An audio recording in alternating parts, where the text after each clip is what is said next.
Assalamu alaikum wa rahmatullahi wa barakatuh. Please subscribe my channel MI Islamic Studio. Thank you. He never knew his father, who died before he was born.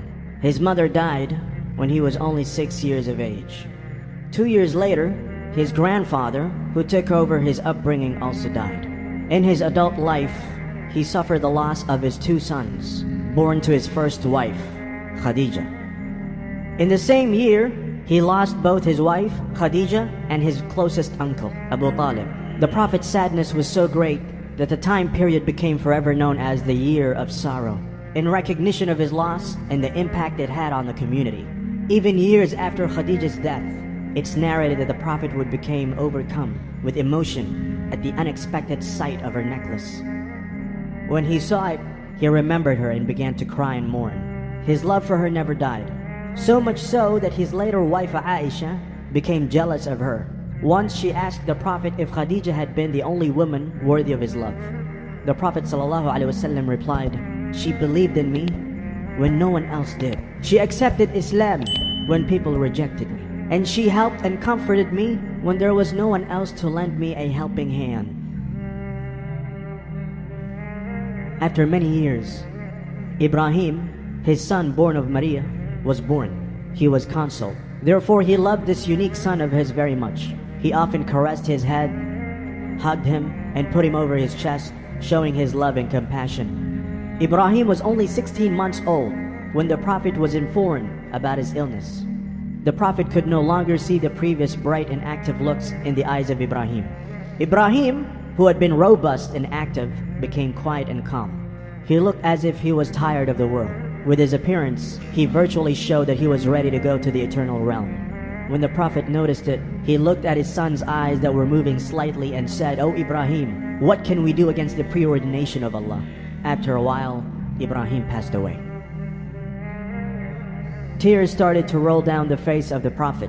When his eyes were full of tears, he said, "The eye cries, the heart feels sorry. We will not utter any words other than what our Lord will consent.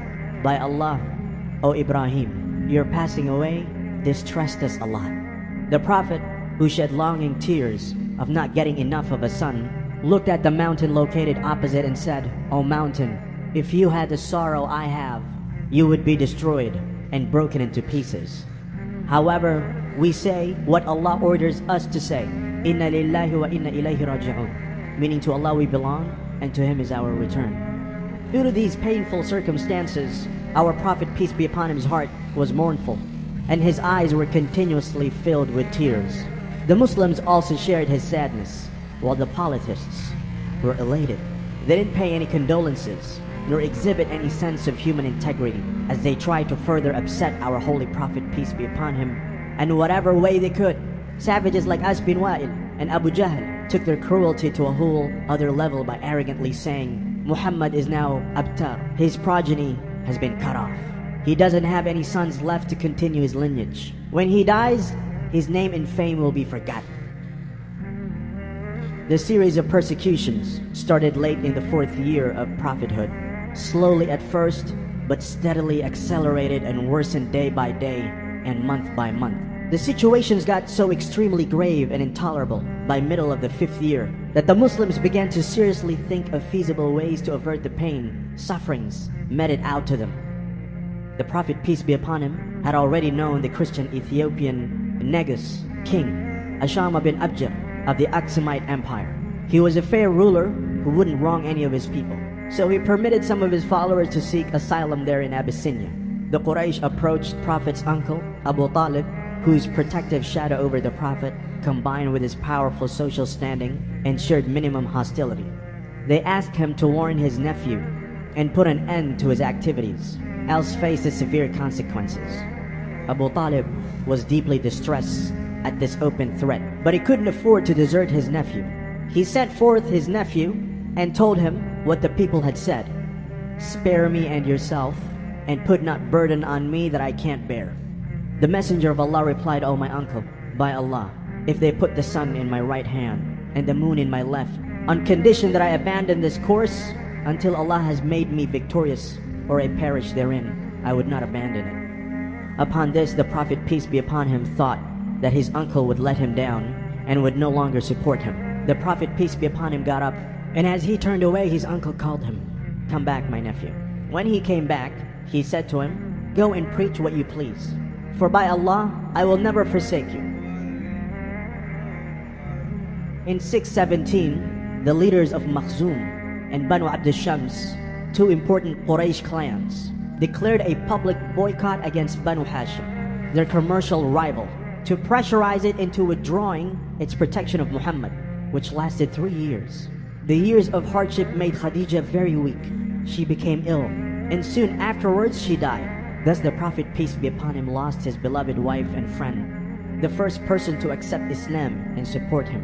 She had been a refuge from all his troubles, and through her good-heartedness, the best company in his suffering. He had loved her very much. The year which became known as the year of sorrow. After this, the Prophet Muhammad's uncle and protector, Abu Talib, also died. When Abu Talib was on his deathbed, the Prophet, peace be upon him, entered the room where he saw Abu Jahl and Abdullah bin Abi Umayyah. "My uncle, you just made a proclamation that there is no true God but Allah, and I will bear testimony before Allah of your being a believer." Abu Jahl and Abdullah bin Abi Umayyah, addressing him, said, "Abu Talib, would you abandon the religion of Abdul Muttalib?" The Messenger of Allah, peace be upon him, constantly requested him to accept his offer, and on the other hand, was repeated the same statement of Abu Jahl and Abdullah ibn Abi Umayyah, till Abu Talib gave his final decision, and he got stuck to the religion of Abdul Muttalib and refused to profess that there is no true God but Allah. Abu Talib had been one of the most respected men in Mecca, one of the elders of Quraysh. He had protected the Prophet, peace be upon him, against his enemies. Not only was this a sad occasion for the Prophet, peace be upon him, but also a dangerous one. According to Arab custom, anyone who is under the protection of another is safe so long as his protector lives. Now, with the death of his uncle, the Prophet's protection was gone. The Prophet's enemies rejoiced to see him so sad, without a wife to console and comfort him, and without his uncle to protect him. They began to treat him worse than ever before. Even small children insulted him. One young man actually threw some filth on the Prophet's head, but the Prophet, peace be upon him, went home without making anything of it. Fatima could not hold back her tears when cleaning her father. Her heart was already shattered by the loss of her mother, and seeing her father in this condition only made matters more difficult. It was as if those tears were falling straight from her heart and soul, as opposed to her eyes. Our Prophet was once again able to gather his composure amid this unbearable scene. He once again put his fullest trust and turned to his Lord. He wiped his beloved child's tears with his hands and said, "My daughter, do not cry. Allah will protect your father." He added thoughtfully, "The polytheists had not dared to insult and inflict this kind of cruelty upon me until Abu Talib's death." Abu Talib had been the Prophet's last tie with Quraysh, and the Prophet, peace be upon him, now felt that Islam could make no further progress in Mecca because the hearts of Quraysh were closed against him. He decided therefore to travel to Taif, where he hoped to find support. The Prophet, peace be upon him, traveled with his companion, Zayd bin Haritha. Upon arrival, the first thing he did was meet the city's local leaders. He presented his message to the chiefs of the Thaqif tribe, who were 3 brothers. Then he invited them to Islam. All 3 of them rejected the invitation and responded in the most sarcastic way. Nobody in Taif accepted his call. The leaders of Taif sent a mob of young people to attack the Prophet, peace be upon him, and pelt him with stones. They forced Prophet Muhammad, peace be upon him, and Zayd out of town. Both men were wounded by the stones thrown at them, and their feet were covered in blood.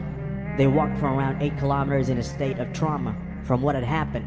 Outside Taif, they reached a garden with trees, where they sat to rest and recover from the shock. It was there that the Prophet Muhammad said his famous supplication to Allah, "O Allah, to you alone I make complaint of my helplessness, the paucity of my resources, and my insignificance before mankind. You are the most merciful of the merciful. You are the Lord of the helpless and the weak. O Lord of mine, into whose hands would you abandon me? Into the hands of unsympathetic distant relative who would sullenly frown at me, or to the enemy who has been given control over my affairs? But if your wrath does not fall on me, there is nothing for me to worry about. I seek protection in the light of your countenance. which illuminate the heavens and dispels darkness, and which controls all affairs in this world as well as in the hereafter. May it never be that I should incur your wrath, or that you should be wrathful to me, and there is no power nor resource but yours alone. When all the previous tactics did not bear fruit, Quraysh resorted to physical pain and elimination. Imam Muslim narrated from Abu Huraira, may Allah be pleased with him, that Abu Jahl asked people whether Muhammad placed his face on the ground while prostrating to Allah in their presence. It was said to him, yes. He said, by Lat and Uzza, if I were to see him do that, I would trample his neck, or I would besmear his face with dust. He came to Allah's Messenger, peace be upon him, as he was engaged in prayer and thought of trampling his neck. And the people say that he came near him, but turned upon his heels and tried to repulse something with his hands. It was said to him, what is the matter with you? He said, there is between me and him a ditch of fire, and fear, and wings. Therefore Allah's Messenger, may peace be upon him, said, if he were to come near me, the angels would have torn him to pieces. Imam al-Bukhari narrated in his Sahih from Urwa ibn Zubayr, I asked Abdullah ibn Amr, may Allah be pleased with him, what was the worst thing the pagans did to Allah's apostle, peace be upon him? He said, I saw Uqba bin Abi Mu'ayt coming to the Prophet, peace be upon him, while he was praying. Uqba put his sheet round the Prophet's neck and squeezed it very severely. Abu Bakr came and pulled Uqba away from the Prophet and said, would you slay a man? Because he said, my Lord is Allah, and he has come to you with clear signs, proofs from your Lord. Imam al-Bukhari and Muslim narrated from Abdullah bin Mas'ud, may Allah be pleased with him, that it has been narrated on the authority of Ibn Mas'ud, who said, while the Messenger of Allah, may peace be upon him, was saying his prayer near the Kaaba, and Abu Jahl with his companions was sitting nearby, Abu Jahl said, referring to the she-camel that had been slaughtered the previous day, who will rise to fetch the fetus of the she-camel of so-and-so, and place it between the shoulders of Muhammad when he goes down in prostration? The most accursed among the people got up, brought the fetus, and when the Prophet, may peace be upon him, went down in prostration, placed it between his shoulders. Then they laughed at him, and some of them leaned upon the others with laughter. The Prophet, may peace be upon him, had bent down his head in prostration and did not raise it, until a man went to his house and informed his daughter Fatima.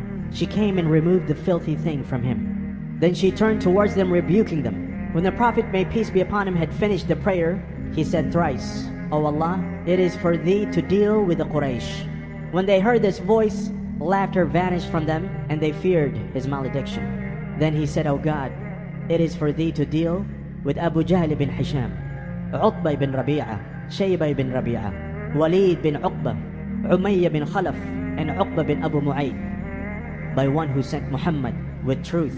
I saw all those he named lying slain on the day of Badr. Their dead bodies were dragged to be thrown into a pit near the battlefield.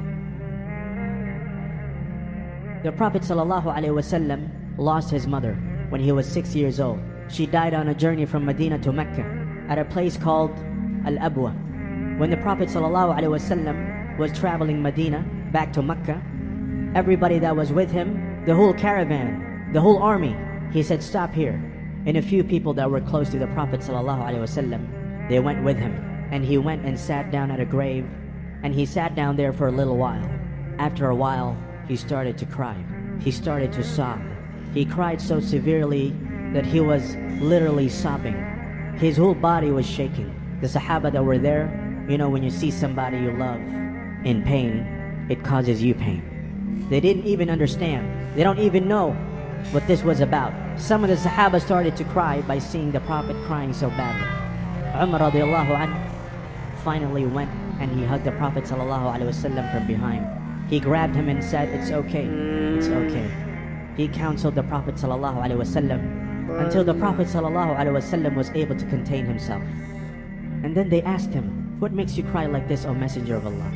And he said, this is the grave of my mother, and coming here and visiting her reminds me of my mother, and I miss my mother, and that's why I cried. 50 years later, he's a grandfather at this point. He's the messenger of Allah at this point and cries for his mother. He said, I wish the only thing that I will miss is that I didn't get to see my brothers. Abu Huraira was standing there and listening to this. He was confused along with the companions. He said, Ya Rasulullah, are we not your brothers? Rasulullah sallallahu alaihi wasallam looked at him and his face was tired and he was slightly sad. He said, Ya Aba Hurairah, you are my companions. My beloved brothers and sisters are the ones who believed in me and never had the chance to see me. They have not come yet. I wish only that I could have seen them. Abu Hurairah radiallahu anhu said, Ya Rasulullah, will you be able to see these brethren anyways? Rasulullah sallallahu alaihi wasallam said, yes, as if I can see it. I will be awaiting for them in the Hawd, at the fountain of Kawthar, on the day of judgment.